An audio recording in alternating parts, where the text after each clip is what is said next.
this notion of systemic racism, this is nothing new.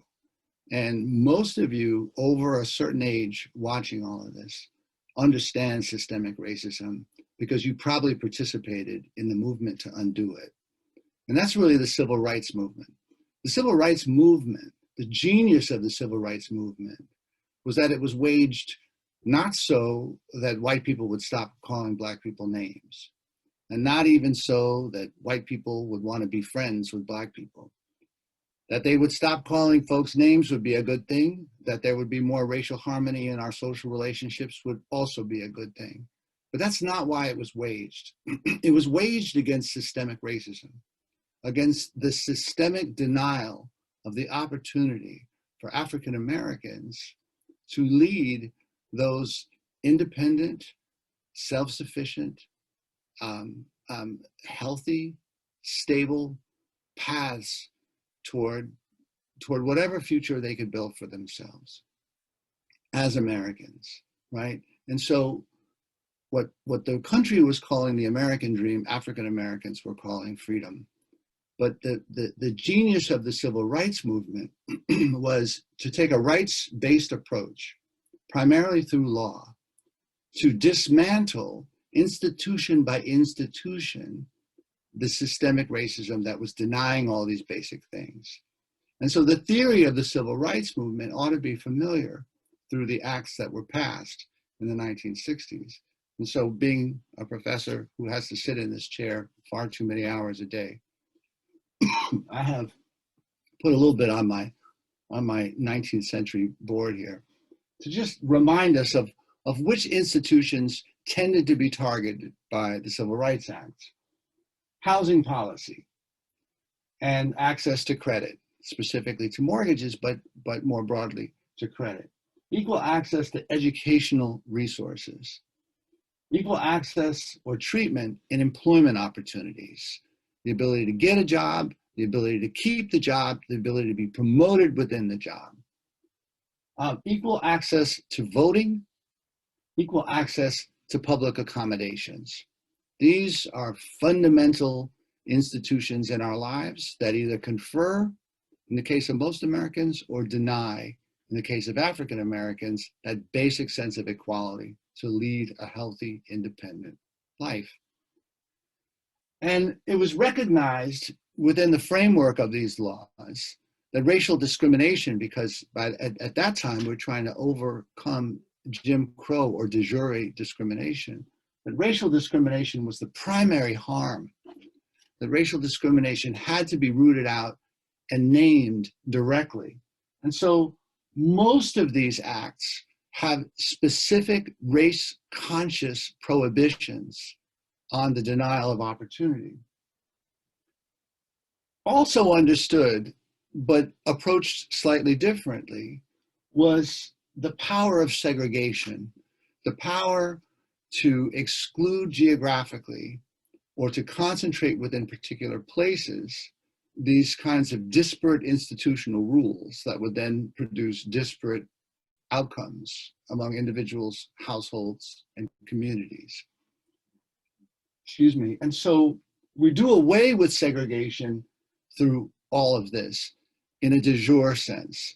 We decide that you can no longer exclude people on the basis of race, from employment, from voting, from educational facilities, from parks and swimming pools, etc. But nonetheless, our attack on segregation is primarily indirect. It's facilitated mostly through non-discrimination on the basis of race. And if you look at the Fair Housing Act, it's sort of a perfect example where segregation and racial isolation are sort of secondary interests of the act, but the primary interest is not to discriminate in the sale or the rental of housing. Missed almost entirely is policing. And yet policing was a hallmark of racial discrimination and marginalization, subordination, and violence by the state as a means of social control of African Americans, really since emancipation. right? So there's a recognition that you then see explode, when various acts of police violence committed against Black people ignite uprisings, riots, and the like in American cities in the summers of 1966, 67, 68, giving rise, in fact, to the Fair Housing Act. But in our civil rights laws, almost no attempt whatsoever to address racially disparate policing and its impact. Most of the work at that in policing is done really in the Reconstruction era, right? Not during the Civil Rights Movement. In fact, what happens in policing as a matter of law is that in the years immediately after the Civil Rights Movement, we actually see legal steps taken to lessen the accountability and to increase the power of law enforcement. And most police reform has more to do with anti-corruption efforts than to deal with the problem of brutality against Black communities.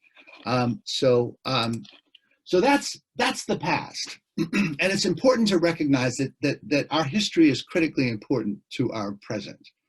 That what we were trying to do in the civil rights movement was to go after a system of racism that was designed to produce racially disparate outcomes, to marginalize Black people in all those fundamentals of American life that most Americans in the post-war period are beginning to see as the threads and the ingredients of the American dream, of a stable life, with stable health care, with stable employment, with retirement benefits, with protections, and with, most importantly, the asset of a home owned by the family that grows as wealth that can be used by the individuals, but also bequeathed to their children.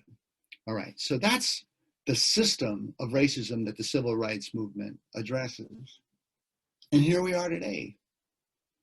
And so here we are today, recognizing in this moment that policing has not moved. And I just want to stop for a moment and mention one thing about that lack of movement. Think about it. If you're Black and you're listening, you understand that for every micro generation, not 20 years, but every 5 years, going back as far as anybody can remember, you can recall specific incidents of horrific police violence and some of the minutia of the facts associated with usually that death or that maiming or that deep mistreatment. Yeah, you may know about all sorts of terrible treatment, getting beat up, getting clubbed, the big four in Detroit, for instance, just coming around and sort of, terrorizing groups of Black men. But everybody can remember different people who were killed in horrific ways. And so when they hear about a Trayvon Martin, who wasn't killed by police, but when they hear about a Tamir Rice or a George Floyd, they remember the names of people in the 90s, in the 80s, in the 70s, in the 60s who suffered similar fates because they were real and they were frightening and infuriating. And that's one of the really unfortunate aspects of police misconduct in the racism space, that we've learned this, we've internalized this history. Many people say, yes, we remember Emmett Till, and Emmett Till will come to stand for a generation. But for every Emmett Till, there were many more in communities all across this country, frightening the hell out of Black people, and leading to no accountability. So the anger that you see today follows a long history of this pattern of horrific events, the minute details of which are remembered forever, generation after generation after generation, where first there's the act and the loss, and then there's the lack of accountability, which sort of seals the injustice. Okay, so where are we today in terms of systemic racism? Well, we're still fighting the housing fight, right? We've got some slightly different issues. most of the same issues, but we've got some slightly different issues. We don't have the same concerted effort at ghettoization that followed housing policy, but we still have discrimination. We still have an affordability crisis. We still have displacement of African American communities. It may not be through eminent domain and highway construction, but it's nevertheless quite significant. We just experienced a Great Recession that was built upon predatory lending in communities of color, primarily Black communities, leading to a massive loss of wealth and a foreclosure crisis that not only affected those communities, but in part affected all of us. Education issues remain as stark today as they were during the Civil Rights Movement, in part because we've continued to see so much segregation in our system of schooling. And so we see insufficient resources given to schools that are predominantly Black and in many communities, Hispanic. In school finance, despite what we know in New Jersey through Abbott and things like that, overall school finance reform has helped white students overwhelmingly. It has not bridged the gap, let alone done equity to increase the resources available to schools with predominantly Black students who, for so many reasons, would have required greater resources to come up to the level. That's that notion of equity. In employment, the COVID crisis could not more clearly demonstrate what empiricists are now churning out paper after paper to show us, but which was predictable by late April, that the jobs that Black people predominantly hold are jobs that are either essential or non-essential, essential to the families, and therefore lower wage with lower protections, can't be done from home, and require much greater proximity to the public, thereby exposing them much more to infection, right? So we see built into the very structure of employment in this country, which is also, of course, a reflection of the kind of social capital that has not been built up out of our educational system, this incredible fragility that has led to devastating results when you consider the percentage of African Americans among the 200,000 Americans who have died of the disease. Voter suppression is just alive and well in this country. I mean, as recently as this Florida decision in which, the voters of Florida decided that felony disenfranchisement disproportionately impacted certain communities of color and was just fundamentally undemocratic. There's no reason for it. And immediately the legislature came back and imposed a poll tax, as yet another in the many laws that we've seen, like ID laws and the closing of polling stations and forcing people into all sorts of draconian attempts to vote. And then again, even in a pandemic, that has worked to suppress the franchise that is part of the Voting Rights Act of 1965 that we fought for in the Civil Rights Movement. And then another that is very often forgotten is tax-based disparities. And tax-based disparities are incredibly important, especially in a state like New Jersey.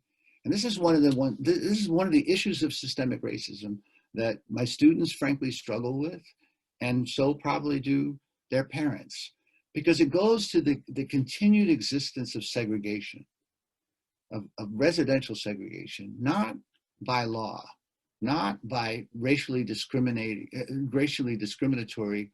or overtly racially discriminatory laws, but by more structurally discriminatory laws that on their face do not mention race, but have the exact same effect. And we know this in New Jersey as localism. We know it as the system that allows for local sovereignty and local control through the police power of things like land use decisions and actual police, property taxation, and the funding of education. And what it means is we live in this fragmented state where individual municipalities exert a tremendous amount of control to decide who can be in and who can be out. And so we have a long legal history of recognizing and trying to battle against exclusionary zoning, because we recognize what it means. It means a hoarding of wealth and privileges, and an exclusion of others who have no political say in the decisions made locally that then cast externalities onto other places, so that we have a landscape of have and have not municipalities. And the have municipalities have tremendous tax base and lower tax rates and a lower tax burden and much better schools and fabulous parks, but are clearly both economically and racially segregated, right? And then the have-not communities, which are our central cities, which have never, well, I shouldn't say never, but in the post-war period have really not garnered a whole lot of love in the state, like Newark, where I do a lot of work, but also in smaller municipalities, suburban municipalities that are predominantly Black, that really struggle to develop the tax base in order to fund the services that are necessary for what tend to be a more low-income working class population. They just can't be self-sufficient. And people get upset. Say, oh, our tax base, our taxes in New Jersey are so high because we have to fund those communities. But you have pushed everyone into those communities rather than provide affordable housing within your own communities, which would have allowed a kind of a sharing of these burdens, not to mention, access to the very resources that the civil rights movement was fought for, so that social capital is developed in the homes, and then we are all so much stronger.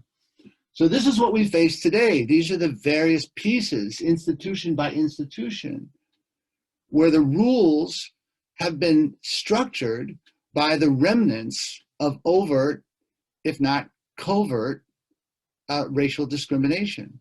And so we shouldn't be surprised to see a mirroring between what we thought we were fighting in the civil rights movement to what we have today, because too much of it still exists, even though we've taken out the racial terms.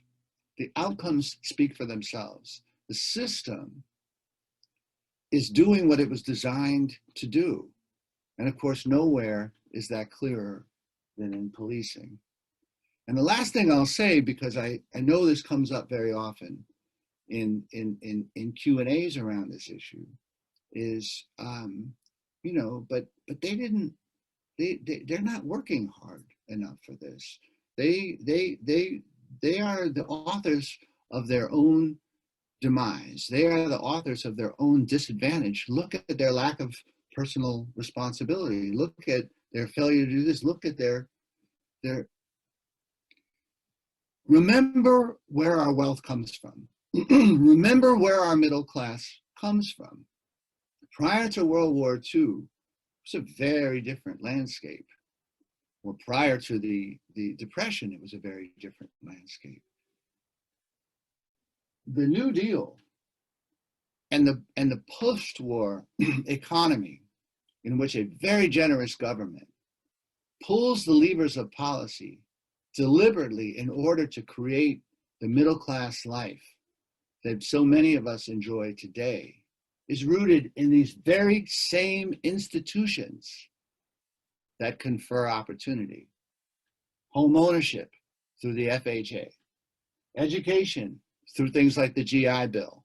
People didn't go to college at those rates. The whole idea that you were a college person is a post-war phenomenon, right? And that it would be a ladder into greater economic mobility is a post-war phenomenon made possible by generous policies of the federal government, Social Security, and of course in 1966, Medicare, so that you aren't penniless in your old age.